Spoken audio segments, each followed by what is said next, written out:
les sénateurs agissent. Réformer l'audiovisuel public. Développement des plateformes numériques, réseaux sociaux, télévision connectée. Le secteur de l'audiovisuel a récemment traversé de profondes mutations. Le cadre législatif posé en 1986 pour réguler un univers strictement national, à une époque où Internet n'existait pas, ne paraît plus adapté.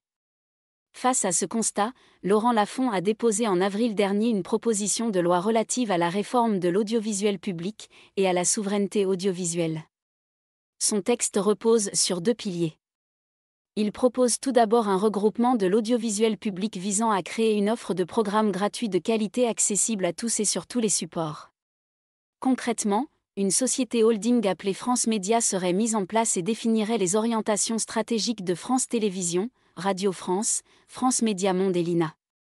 En complément, le texte entend réviser la loi du 30 septembre 1986 relative à la liberté de communication.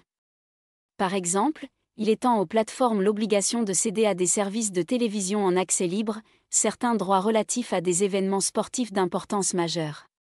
Mardi 13 juin 2023, le Sénat a adopté cette proposition de loi, après avoir précisé et complété ses dispositions.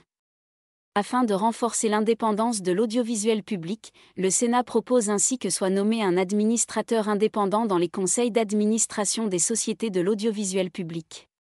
Par ailleurs, le texte prévoit plusieurs mesures visant à préserver la souveraineté audiovisuelle.